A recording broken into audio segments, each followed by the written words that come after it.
Minorities के लिए ये एक बड़ा गढ़ माना जाता है, क्योंकि असदुद्दीन ओवैसी जाने जाते हैं खास करके माइनॉरिटी की आवाज के तौर पर।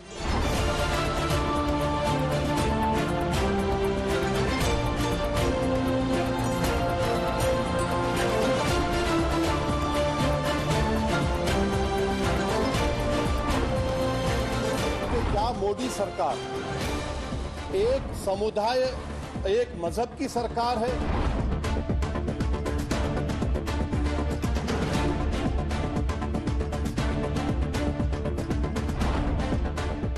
अरे गाय हमारी माता है, देश धर्म का नाता है, गाय हम सबकी माता है। अगर गौ हत्या के खिलाफ मैं बात करता हूं तो मेरे ऊपर FIR करते हो।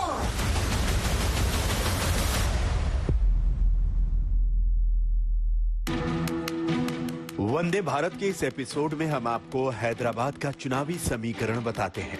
वैसे तो असदुद्दीन ओवैसी यहाँ की पहचान है, लेकिन ओवैसी ही अकेले नहीं जो हैदराबाद में हुंकार भरते हैं। इसी लोकसभा सीट के तहत आने वाली एक सीट गोशा महल से बीजेपी के विधायक टी राजा सिंह अक्सर सुर्खियों में रहते हैं। विवादित बयानों के लिए खबरों में रहने वाले टी राजा सिंह ओवैसी को लेकर एक बड़ा दावा कर रहे हैं।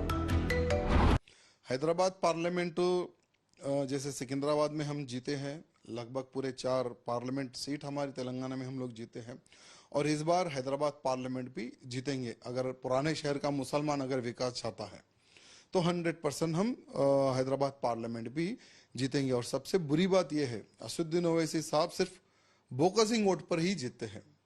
लगभग हर विधानसभा में 70-70 हज़ार 1-1 लाख इन्होंने बोकसिंग वोट बना कर रखे हैं, और सारा का सारा डाटा हमने म्युनिसिपल कॉरपोरेशन को सबमिट किया है, लेकिन दुर्भाग्य है कि उनको डिलीट नहीं किया जा रहा। तो उसी बेस पे वो जीते। अगर सही तरीके से अगर असदुद्दीन ओवैसी चुनाव लड़ते हैं तो वो अच्छी मेजोरिटी से हार जाते हैं। हैदराबाद लोकसभा सीट पर आने वाली 7 विधानसभा सीटों में से 6 AIMIM के कब्जे में है, और इकलौती सीट गोशा महल पर बीजेपी के विधायक टी राजा सिंह 2014 से लगातार जीत दर्ज कर रहे हैं। हमारे इस वंदे भारत के सफर में हम पहुंच चुके हैं हैदराबाद शहर के बीचों बीच, ठीक चार मीनार के आगे। चार मीनार काफी मशहूर है हैदराबाद में, और इस चार मीनार के बगल में है भाग्यलक्ष्मी मंदिर और दूसरी तरफ है मक्का मस्जिद। ये चार मीनार का जो इलाका है, खास करके हैदराबाद एक कम्युनल हार्मनी के तौर पर काफी जो है माना जाता है। ये शहर काफी सुर्खियों में रहता है। वजह एक ही है कि यहाँ के जो विधानसभा लोकसभा के मेंबर हैं वो है AIMIM के अध्यक्ष असदुद्दीन ओवैसी। असदुद्दीन ओवैसी यहाँ पर जो है कई बार जीते हैं। इसी पार्लियामेंट्री क्षेत्र में 7 विधानसभा जो क्षेत्र इनके अंडर में आते हैं, जिनमें एक बीजेपी का भी यहाँ पर विधायक रिप्रेजेंट करता है। बाकी 6 MIM से जुड़े हुए हैं। कुछ लोग हमारे साथ यहाँ पर हैं। चार मीनार के बगल में युवा है, लोग हैं, बात करके जानते हैं कि क्या यहाँ पर हैदराबाद में क्या हालात है, 2024 को लेकर क्या लोगों की सोच यहाँ पर है। आपका नाम बताइए। मोहम्मद अब्दुल करीम जी। आप यहाँ पर कितने साल से हैं हैदराबाद? यहाँ पे पूरी जिंदगी गुजर गई यहाँ। तो हैदराबाद में क्या लगता है कि ओवैसी जी का जलवा अभी भी बरकरार है? इंशाल्लाह ओवैसी साहब का जलवा बरकरार रहेगा। ये ओवैसी साहब जो है एक गंगा जमुना की तहजीब की तरह है, और वो जो है कभी रोमांटिक तकरीर नहीं करते, खुलूस भाईचारा के सरकार रहते। अब ये आने वाले चुनाव में इंशाल्लाह हमारे ऊपर वाले से बराबर दुआ है कि MIM असदुद्दीन ओवैसी फिर से लोकसभा में MP बन के जाएंगे। डेवलपमेंट यहाँ पर हुआ है, विकास हुआ है हैदराबाद का? हाँ हुआ है, बहुत सारा हुआ है। किस तरीके से हुआ है, क्या क्या यहाँ पर विकासी काम हुआ है? विकासी काम बहुत है, हमारे एरिया में तो बहुत काम हुआ है। जैसे हैदराबाद के बाद में मेट्रो का काम अब चालू होने वाला है थोड़े दिन में ओल्ड सिटी में, और सिटी में तो पूरा मेट्रो का काम हो चुका है। थोड़े दिनों में इंशाल्लाह यहाँ पे भी चालू होगा। नहीं, रिलीजन के ऊपर तो इलेक्शन नहीं लड़ा जाएगा, डेवलपमेंट के ऊपर अलबत्ता इलेक्शन होगा। और डेवलपमेंट की बात है तो अब ये चार मीनार एरिया ले लो, मिनिमम मैं समझता हूँ डेली का यहाँ पे एक 20 से 25 हज़ार पब्लिक का आवन जावन है। Peaceful area. एक टाइम था कि हैदराबाद माना जाता था दंगों के लिए, लड़ाई के लिए, हैदराबाद के लिए, हैदराबाद खास तौर पे। अब ये आलम है कि देश के हर कोने से हर आदमी आना चाह रहा है। अब यहीं पे ले लो, अब हर कोने का इंसान यहाँ पे बस रहा है जो अपनी रोजी रोटी चला रहा है। भाई प्रधानमंत्री कोई भी हो, बस डेवलपमेंट होना चाहिए और रोजगार होना चाहिए, बस हम यही चाहते हैं। 2004 से 2019 तक हैदराबाद से AIMIM के अध्यक्ष असदुद्दीन ओवैसी ने लगातार 4 बार जीत दर्ज की है। इससे पहले उनके पिता सुल्तान सलाउद्दीन ओवैसी 1984 से 1999 तक 6 बार सांसद चुने गए। 2019 में ओवैसी ने बीजेपी के भगवंत राव को 2,82,186 वोट से हराया था। पार्लियामेंट्री क्षेत्र में हम आपको बता दें कि लगभग 35 लाख के ऊपर का यहाँ पर पॉपुलेशन है। यहाँ पर वोटर का अगर परसेंटेज देखें तो 20 लाख के ऊपर यहाँ पर पड़ता है। इस बार जो चुनाव होगा काफी टक्कर मानी जा रही है AIMIM और जो कांग्रेस की यहाँ की राज्य में सरकार है उनके बीच, भारतीय जनता पार्टी के बीच और कुछ और अन्य पार्टी है यहाँ पर हैदराबाद पार्लियामेंट में जो अपना अपना दाव पेच खेलेगी। क्या लग रहा है कि केंद्र में मोदी जी वापस आना चाहिए या फिर राहुल गांधी या कोई और चेहरा? राहुल गांधी आएंगे। इसलिए क्या वजह है? टक्कर में तो राहुल गांधी ऑलरेडी आ चुका है ना, तेलंगाना में आया, कर्नाटक में आया, इंशाल्लाह उसकी सरकार हो जाएगी।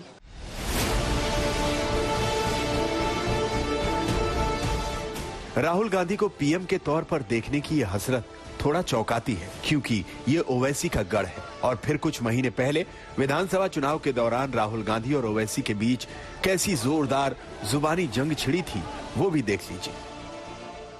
मोदी जी के हैं 2 यार, ओवैसी और केसीआर। मेरे ऊपर 24 केस, ओवैसी जी के ऊपर कितने केस?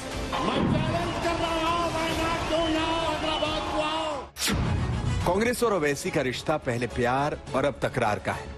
1998 में आंध्र प्रदेश में सत्ताधारी तेलुगु देशम पार्टी ने बीजेपी के साथ गठबंधन किया था, तो ओवैसी की AIMIM ने कांग्रेस के साथ राजनीतिक गठजोड़ कर लिया। 14 साल तक यानी 2012 तक ओवैसी कांग्रेस के साथ रहे।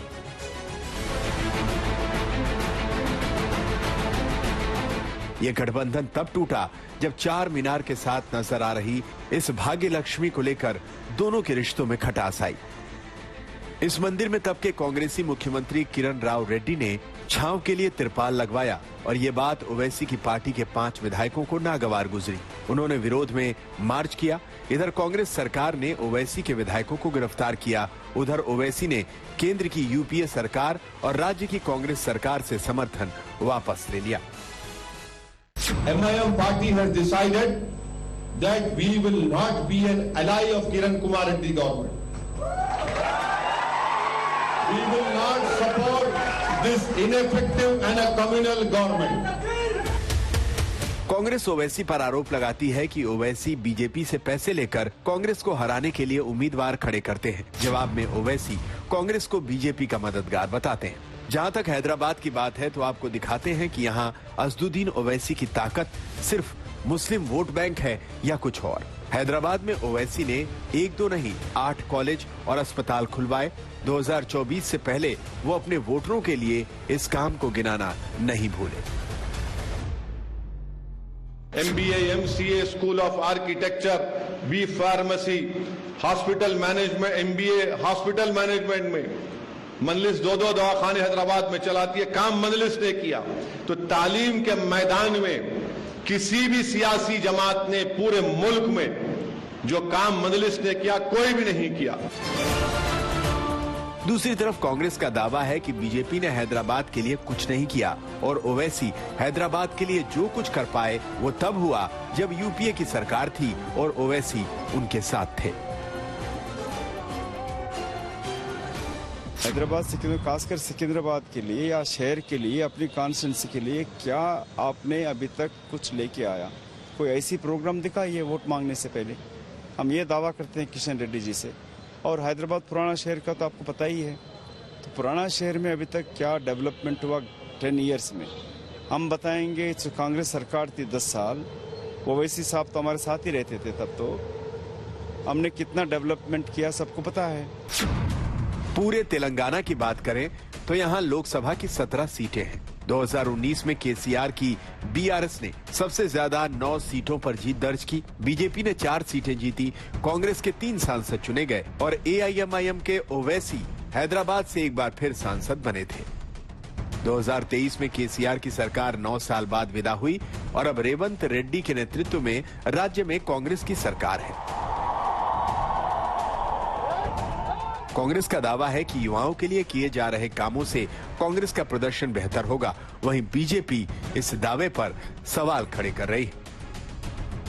आज तक के इस वंदे भारत के सफर में हैदराबाद के तेलंगाना में हमारी मुलाकात कुछ युवा नेताओं से हुई है। हम अभी बिल्कुल जो डॉक्टर BR अम्बेडकर सेक्रेटेरिएट के आगे मौजूद है, जिसे तेलंगाना का ताजमहल भी कहा जा सकता है। ये बनाया गया था पूर्व में जो BRS की सरकार थी उनकी तरफ से ये पूरा इसका निर्माण हुआ, लेकिन अभी यहाँ पर कांग्रेस की सरकार मौजूद है। कांग्रेस की सरकार ने BRS को शिकस्त देते हुए सरकार बनाई। हमारे साथ दो युवा नेता जुड़े हैं, एक कांग्रेस पार्टी की तरफ से, एक भारतीय जनता पार्टी की तरफ से। बीजेपी के पास जब डेवलपमेंट के लिए कोई मुद्दे बचे नहीं है तो राम मंदिर को सामने ला जा रहा है, क्योंकि उनके पास आर्ग्यू करने के लिए, लोगों के सामने उनका प्रेजेंटेशन करने के लिए कुछ और मुद्दा बचा नहीं हुए, तो इसलिए राम मंदिर को सामने ला रहे हैं।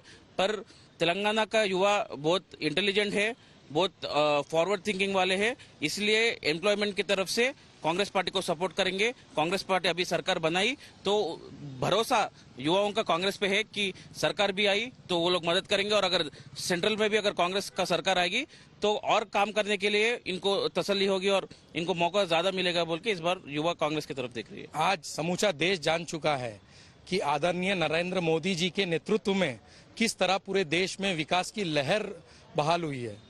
तभी तो 303 हुई है, और खुद मल्लिकार्जुन खड़गे जी ने संसद भवन में खड़े होकर कहा था कि अब की बार 400 पार। फिर भी हमारे आदरणीय प्रधानमंत्री जी ने ये कहा है कि ज्यादा उत्सुकता नहीं दिखाते हुए 370 तो हम पार करेंगे और NDA 400 पार करेगा। इन दावों के बीच ये बता पाना मुश्किल है कि तेलंगाना के वोटर का मूड क्या है। इसका अंदाजा पिछले साल के विधानसभा चुनाव में मिल गया, जिसमें बीजेपी के नेता KV रमन ने कामारेड्डी से KCR और रेवंत रेड्डी दोनों को हरा दिया। अजहरुद्दीन जुबली हिल से और बीजेपी के प्रदेश अध्यक्ष बांदी संजय करीमनगर से चुनाव हार गए थे। ऐसे में 2024 में तेलंगाना की 17 सीटों की लड़ाई जोरदार होने वाली है। अब्दुल बशीर, हैदराबाद, आज तक।